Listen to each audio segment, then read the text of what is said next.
Эфирдеги берүүлөрүбүздү ачык айкын программасы менен улантабыз. Аны мен Каныкей Бозгунов алып барам. Саламатсызбы?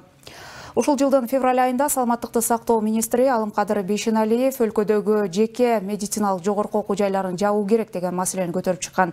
Бул маселе коомдо ар кандай пикирлерди жараткан. Айрымдары министрдин демилгесин колдосо, айрымдар карамаганча каршы чыгышкан. Мындан улам Саламаттыкты сактоо министрлиги бул жогорку окуу жайларынын ишин иликтеп чыгуу үчүн атайын комиссия түзгөн. Бул комиссия бүгүнкү күндө ишин алып барууда. Ал эми анда сырткары президентке караштуу антикоррупциялык ишкердик кеңеши дагы мекемелер аралык комиссия түзүп, жакында алар өз ишин жыйынтыктады.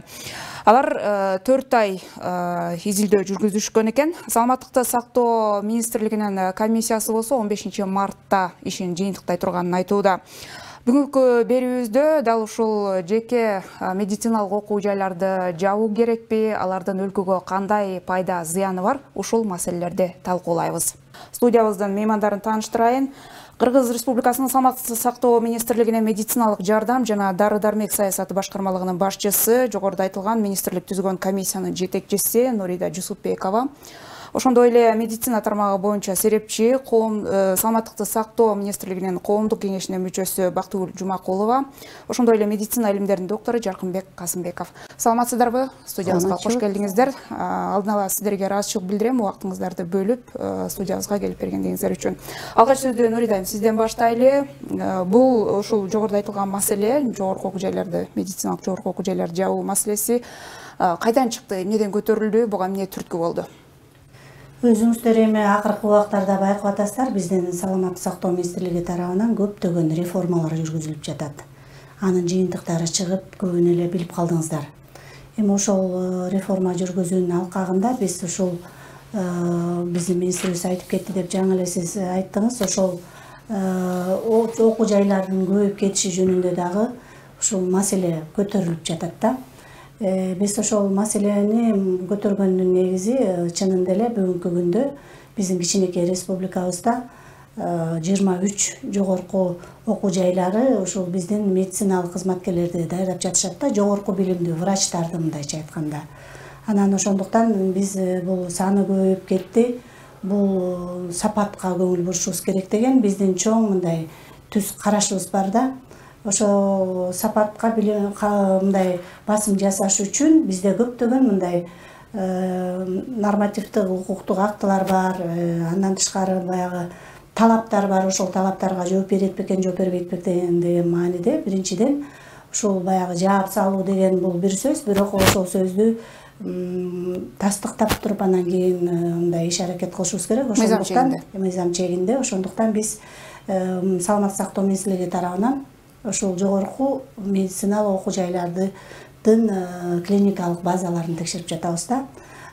Себеби бул врачтарды дарылоодо, сапаттуу дарылоодо негизинен бул клиникалык базанын барды болгондугу, ошо бейтаптарга мындай биздин студенттер барып мындай иштей алып, өздөрүн баягы үйрөнө турган манипуляциялардын бардыгын үйрөнө турган нерсе бул клиникалык базанын ченинде болот. Бул дагы бир чоң ролду ойногон көрсөткүч. Ошондуктан биз азыркы күндө мынакей 26 февралдан баштап 15 мартка чейин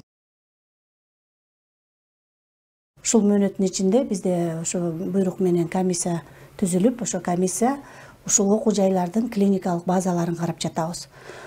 Биз буга чейин биз мына окуу жайлар көбөйүп ачылып кетти. Булардын ачылгандыгынын себеби дагы булар баягы минималдык талаптарга туура келгендиги үчүн ачылган.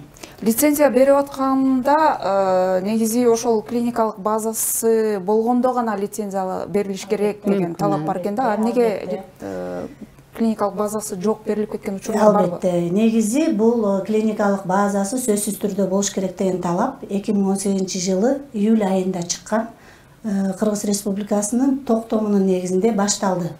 А 2018 жылга чейин бизде медициналык вуздардын саны 12ге жетип калган. Аларда ал убакта андай талап жок болчу. Ошол 12ге жетип көбөйүп кетип бараткандыктан баягы медициналык окуу жайын ачууга талаптарды күчөткөнбүз. Ошол күчөткөн мезгилде ведомстволар аралык жумушчу топ түзүлүп, ушул саламаттык сактоо министрлигинин өкүлдөрү, билим берүү министрлигинин өкүлдөрү менен биргеликте ушу талаптарды күчөткөнбүз. Ошол мезгилде ушул токтомго саламаттык сактоо министрлиги тарабынан ошол жана лицензия алганга заявка берген мезгилде 5 форманы толтуруп беришет. Ал жерде баягы көп көрсөткүчтөр бар. Ошонун 6 формасын ушул саламаттык сактоо министрлиги тарабынан берилсин деп күчөтүлүп талап ошондой киргизилген. Анан бирок андан бери дагы мынакей 12 вуз болчу, бирок андан бери дагы 11-ине берилди. Ушул токтомдун 11-тиркемесинде биздин минималдык талаптар бар да. Ошол минималдык талаптарга туура келгендиктен биздин саламаттык сактоо министрлиги тарабынан жиберген эксперттер минималдык талаптары бар экен. Булар 1-2 курста баягы жалпы мындай сабактар өтүлөт да.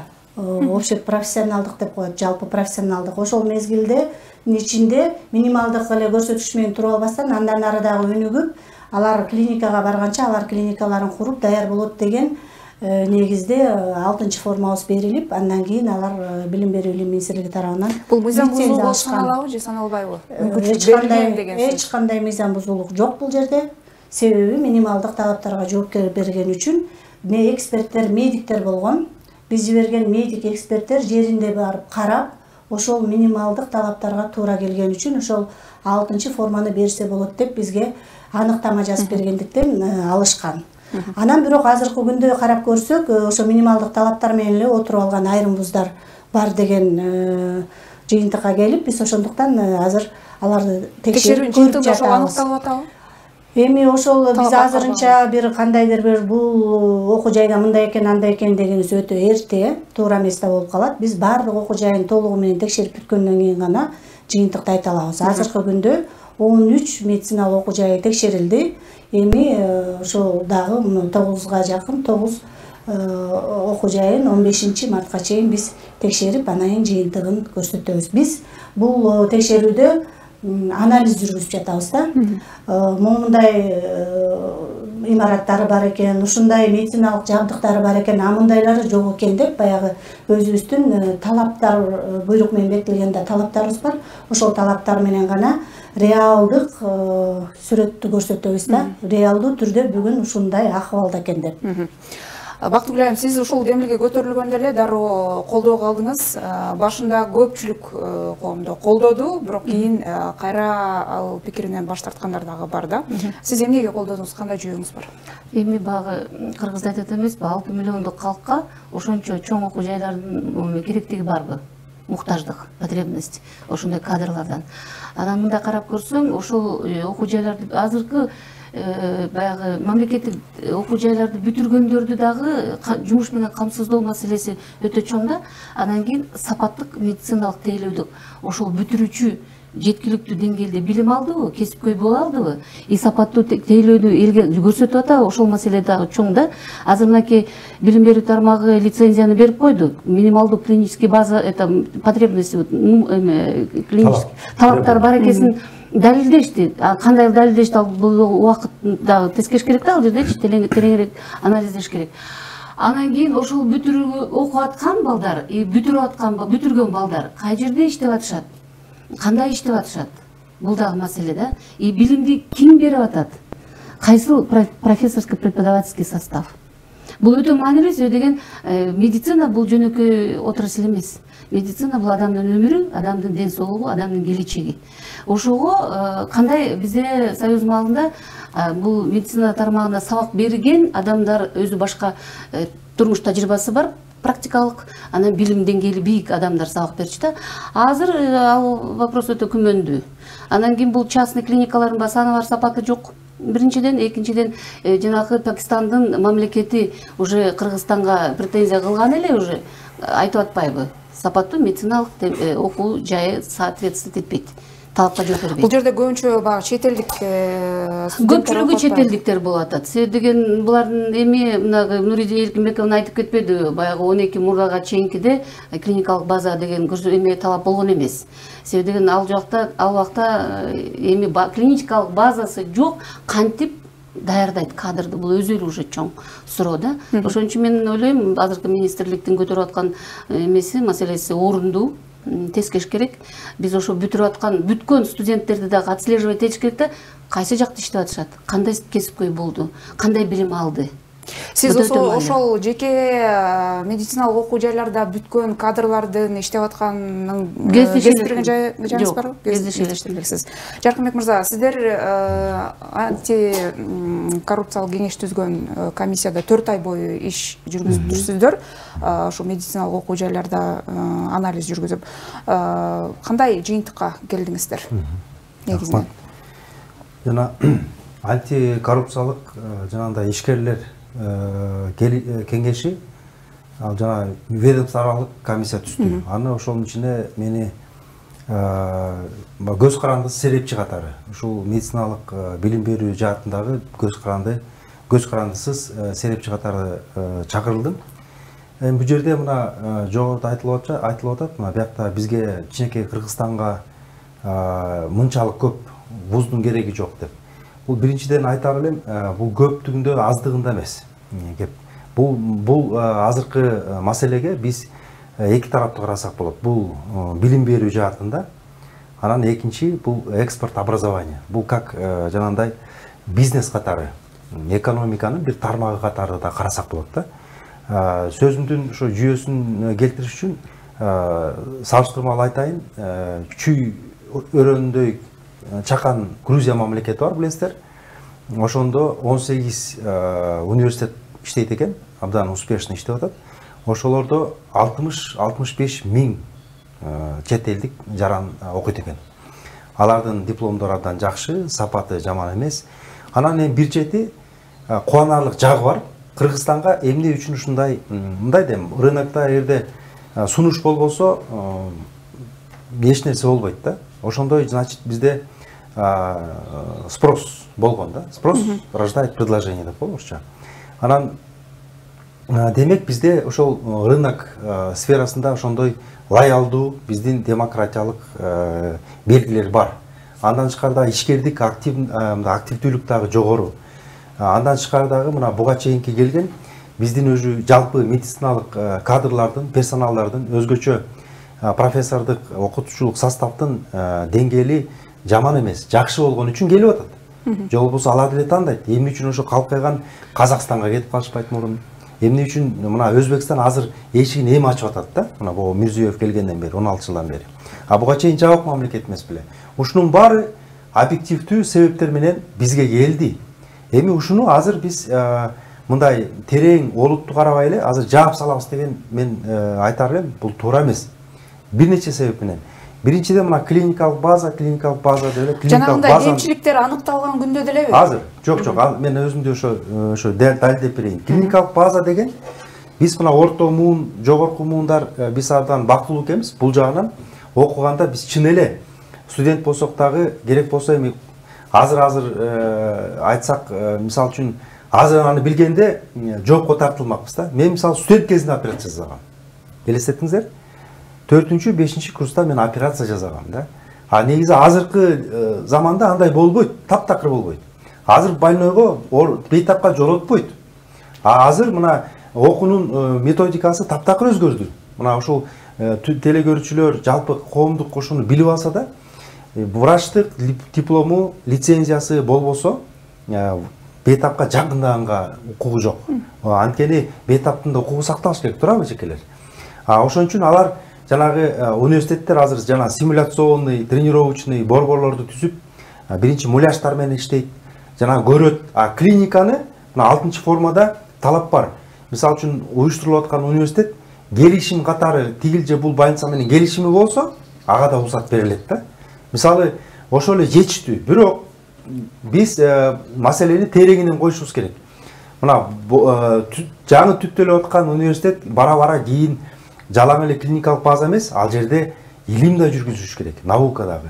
Ошол тапта караганда жана врач качан врач болот? Бул 5 жылда эле врач болуп чыга келбейт.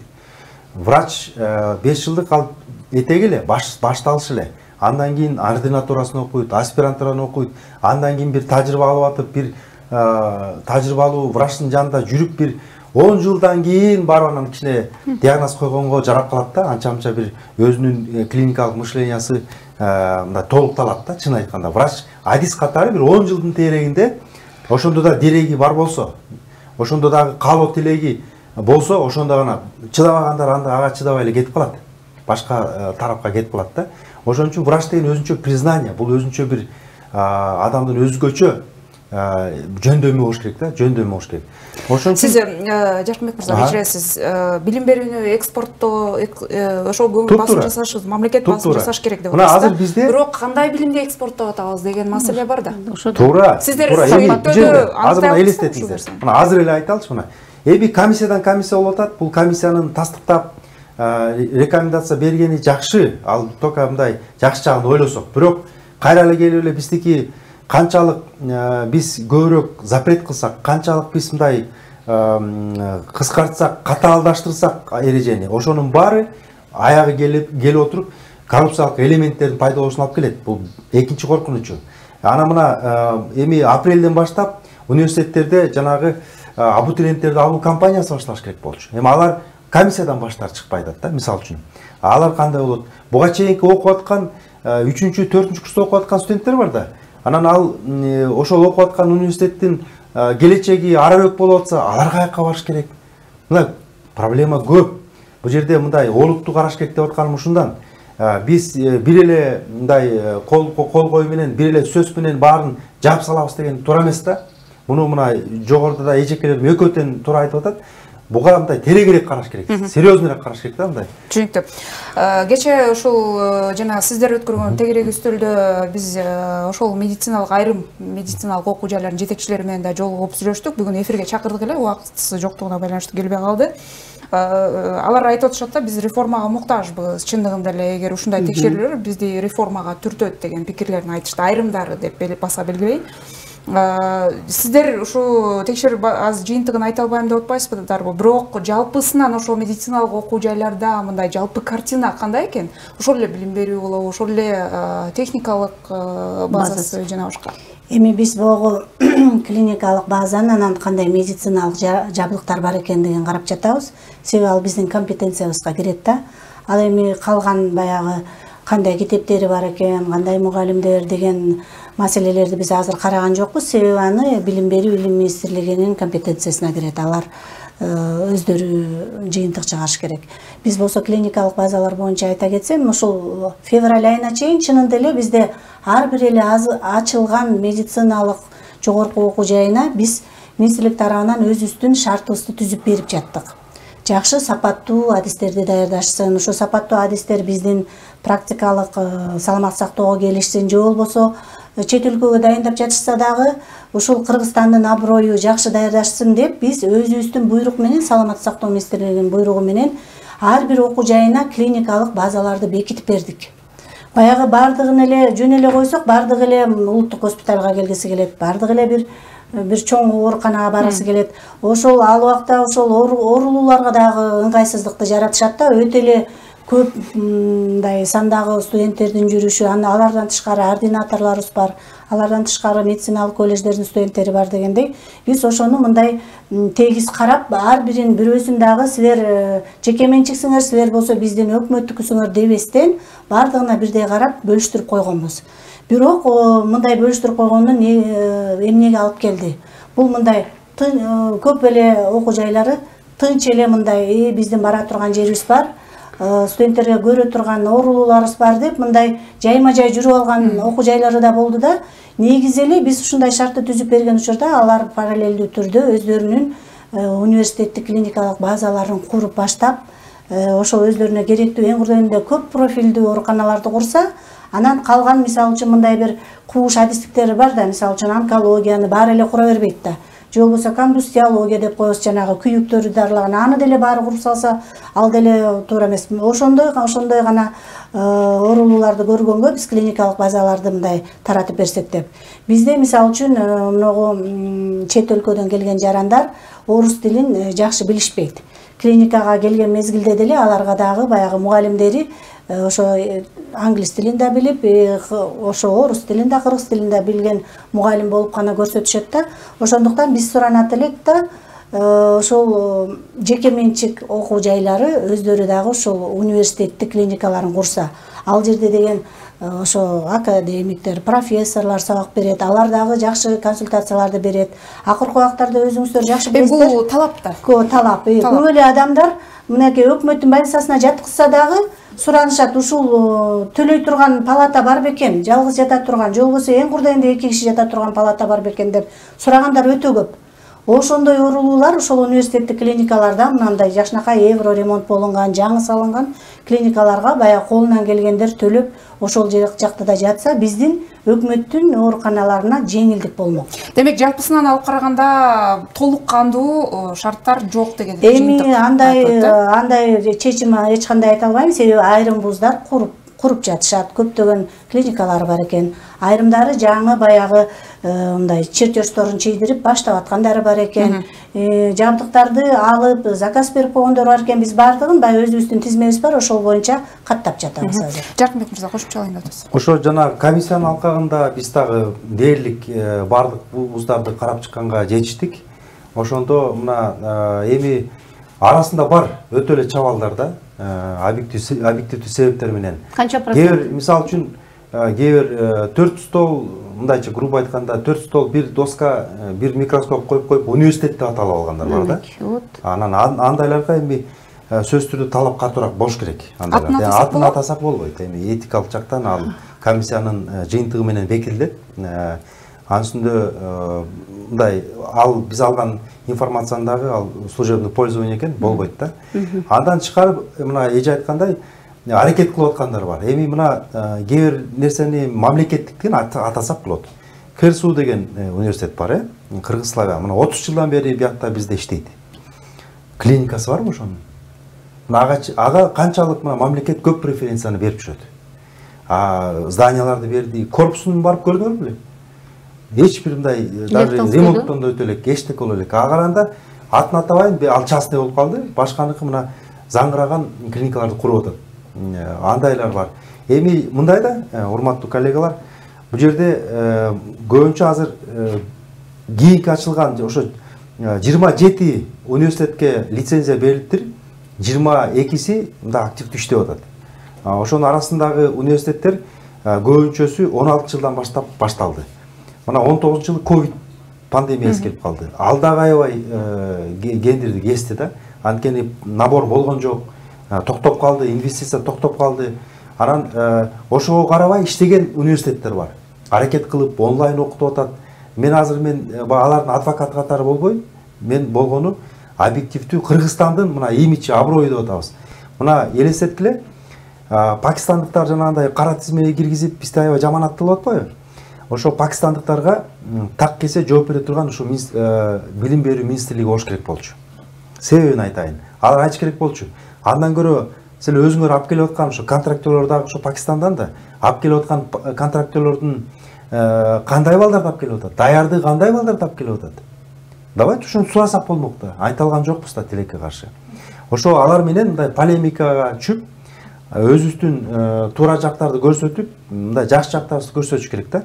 Анан эми элестетиңиздер, 2 жыл мурунку берген мамлекеттик орган берген лицензияны кайра бүгүн алабыз деп атсак, биз ошол аброюбузду да ошондо жүрбөйбүзбү? Бул мамлекетпи же эмне дейт да?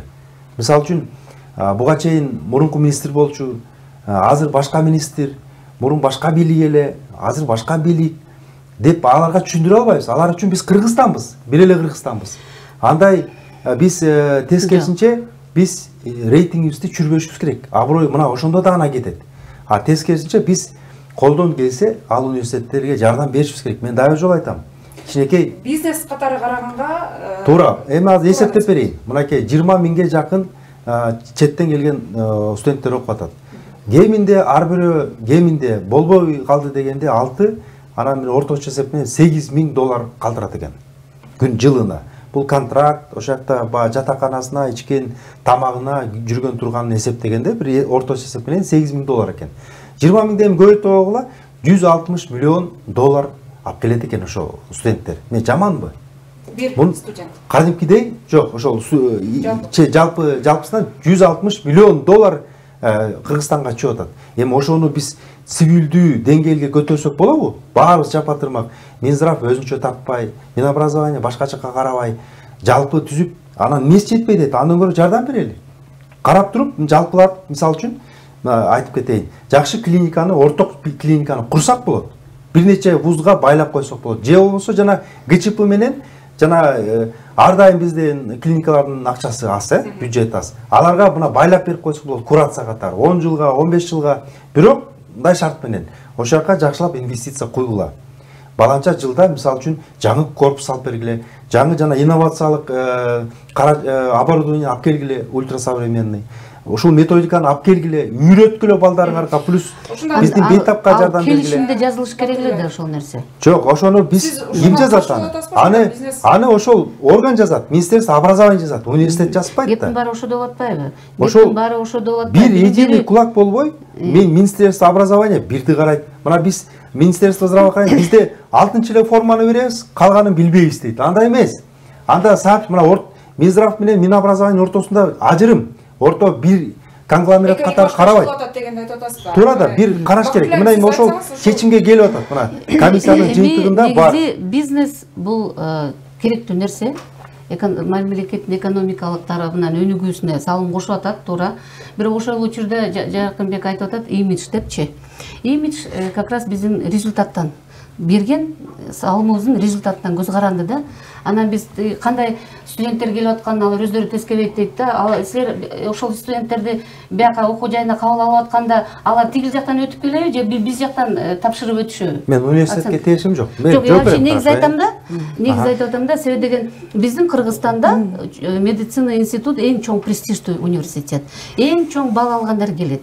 Бирок конечном итоге ошол кесипкөй эмес болуп чыгып атканда бул уже чоң көйгөй болот атпайбы негизи? Мындай караганда. Ал башка маселе. Жалпы эле билим берүүнүн жалпы эле тенденция ошондой болуп атат. Балдардын деңгээли өчүп атат. Практиканын айырмасы. Кыргызстанда эле, Пакистанда база түзүлүп, базасы начар баары. Теорияны алып, билим алып туруп, ошол практика жүзүндө тастыктабасаң, бекемдебесең, жизненный профессиональный навык деп коет да, бул эмгек жөндөм. Бул медицина тармагында бул өтө чоң көйгөйлүү маселе. Себеби бардыгы жөндөмдүү эмес. Ошон үчүн бизде институтту бүтүп атканда баары чыдабай кетип калышат. Себеби бул Жакынбек айткан негизи адамдын ар жагынан призваниясы болгондор гана калат. Жана гол энтузиазм менен иштегендерчи. Анан кийин бизнес керек да. Азыр биз башка доордо жашап атабыз. Ошол жерде дагы бир маселе да. Жанагы биздеги билим берүү, медициналык билим берүүнү башка же ошол коңшу Казакстан, Өзбекстан жакшы балашат экен да биздин мисалы медициналык академиялар билим берүүнү. Бирок бул жерде жеке окуу жайлардын саламаттык сактоо министрлиги айтканда, жеке окуу жайлардын көбөйүшү менен баары бир алар мамлекетке караганда көбүрөөк эмгек акы төлөйт. Ошол кадрлар кетип калбайбы деген дагы коркунуч бар да. Эми кетпейт. Бизде бул жерде министрдин биздин азыркы министрдин көтөрүп аткан маселеси туура. Тескеш керек. Азыр мамлекет өзүнүн мамлекеттүүлүк эркин көрсөтүш керек да. Баарын тескеш керек, ретке салыш керек. Сапаттуу кадрларды чыгара турган окуу жайларды калтырыш керек. Алар бири-бирине конкуренция болуш керек, здоровая конкуренция болуш керек да. Биринен бири кадр даярдоодо профессионалдуулугун бийигирээк коюш керек. Сурабайсам болобу? Лицензия берилип атканда мисалы тескеш керек, жабыш керек деп атасыз да? Жабыш керек деп мен айта элекмин. Жок, эми тескеш керектин артында турат да ошол. Калтырыш керек дегенде философиялык түшүнүктү сапаттан сапатка өтүү керек.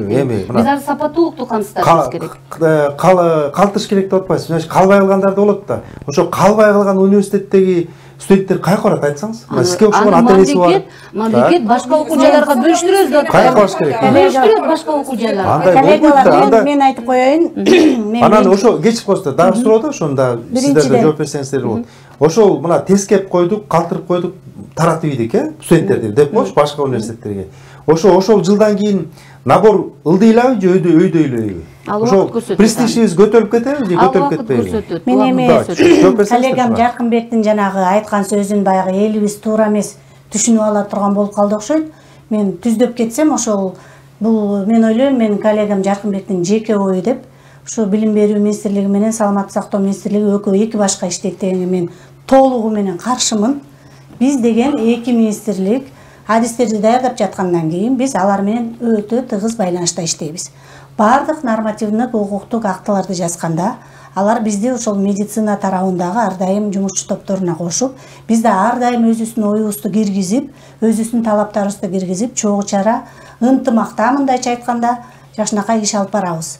Мен аны клиникалык базаларды айтып аткан себебим, өзүңүз жакшы билесиз, бизде нормативдик укуктук актылар бар. Биз өзүбүздүн компетенцияга, полномочияга кирбеген нерсебизди кылабыз деп эле айта берсек, ал биз тараптан да туура эмес болуп калат. Биз өзүбүздүн клиникалык базаларды каратабыз азыр. Эми мисал үчүн биз эми азыр жаап салабыз деп эч кимди деле мындай так айтып аткан жокпуз. 6-форманы отзыв кылдыңызбы? Мисал үчүн эч кимди да отзыв кыла элекпиз. Биздин комиссия жумушубузду аяктап бүт элекпиз. Тартып алынды, кайтарып алынды? Жок, эч кандай алына элек азыркы мезгилде. Аны алыш үчүн маалымат айдыңында жүрөт го тиги. Ошону алыш үчүн 6-форманы эми бизде мындай экен да, журналисттер деле баягы ар бир врач бири-бирине окшошпогондой эле, журналисттер деле бири-бирине коёндой окшош болбойт экен. Бирөөсү маалыматты башкача жазса, экинчиси кичине өтүрүн башка жака коюп койсо башка маанилде болуп калып атат. Ошондуктан айтып кетип турган нерсе, бүгүнкү күндө саламат сактоо тарабынан түзүлгөн комиссия анализин бүт элек. Анализин 15-inde бүтүп, аны жетекчилик карап, анан кийин кандай чечимдерди алыш үчүн биздин өзүбүздүн юридикалык бөлүмдүн адистери да иштеп атышат. Кандай юридикалык жактан туура болобу, кандай болот дегендей бардык тараптан изилденип жаткан учур болуп атат да, бүт элек болуп атат. Эгер деле буга чейин себеби мына 2018-жылдан бери эле 3 жыл болду да. Өзүңүздөр жакшы көрүп атасыздар, 3 жылдан бери эле ковид менен күрөшүп атабыз баарыбыз. Өзү пандемия чорный июльга чейин өткөзүп атабыз. Караңгылыкты медицина тармагында көйгөйдү ачыкка чыгарып салбадыбы? Ооба. Анан эми да ошо ковид учурунда биз эле эмес, бүт дүйнө жүзү ушундай бир кыйынчылыкка туш келди. Биздин студенттер онлайн окуп жатышты. Биз өзүбүз эки жакка чыгууга болбойт, дистанцияны кармашыбыз керек элементардык түрдө деп бардыгыбыз ушул ковид менен күрөшүп жаттык.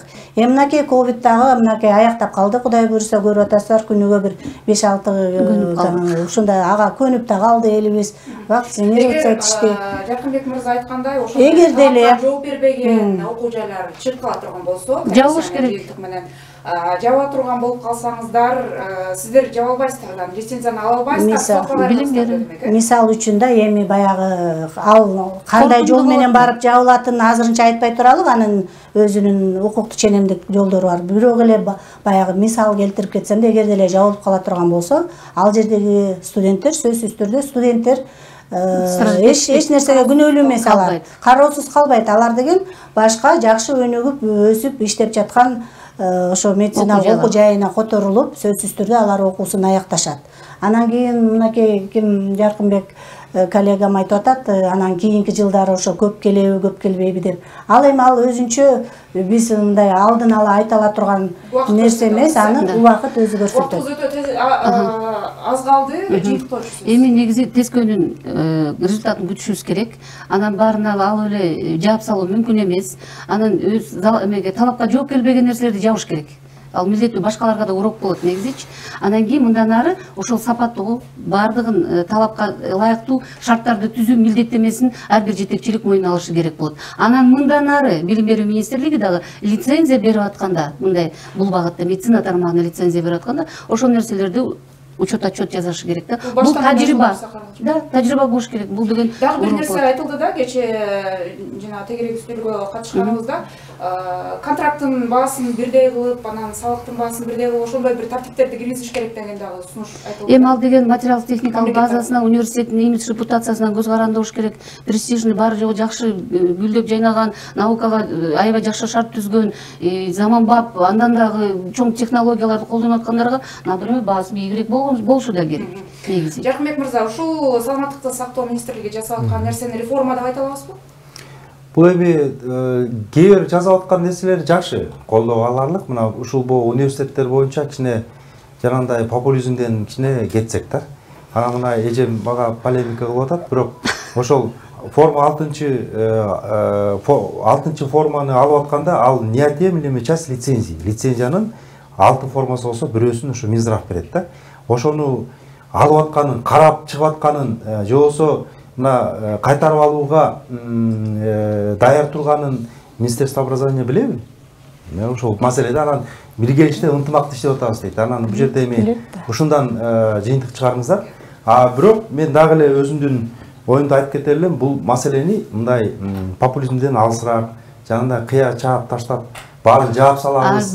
Комплекстүү түрдө караш керек. Комплекстүү түрдө караш керек. Жана эртең мына дагы эрде жанагындай действительно хоть канча вуздун андын көрө шарт түзбөш керек. Мисалы үчүн жаңы айткан өтө материалдык базасы начар вуздарды бириктиргенге убакыт бериш керек. Биригип, балким алар алып келгенге жардам берет. Жанагындай экинчи предложение ГЧП алкагында госклиникаларга байлап мындай курация кылып койсок болот. Ал жакшы жумуш. Мына ошол эле Пакистанга мындай жооп катары андан көрө балдарыңарды жакшылап даярдап, жанагы биздин ортого окшогон НИИТ деген экзамени бар, PMC деген экзамендер, ошолорду тапшырган студенттерди алып келип бергиле деп талап коюш керек. Анан жана контракт боюнча арды же ошо контрактер деген студенттерди алып келип аткан жана компаниялар бар. Аларга роялти байлап койсок, арды студентке чегерип койсок болот. Ошон үчүн комплекс мамлекетке да акча түшөт. Жалаң эле университет анын кожоюндоруна арткы ар бир университеттин артында мындай жабык түрдө кожоюндар бар. Ошолордун алардын чөнтөгүнө түшпөй мамлекетке түшүш керек. Рахмат, урматтуу коноктор, убактыңыздарды бөлүп келгендиңиздер үчүн. Урматтуу телекөрүүчүлөр, ушун менен ачык айкын программасын жыйынтыктайбыз. Аны мен Каныкей Бозгунова алып бардым. Саламатта туруңуз.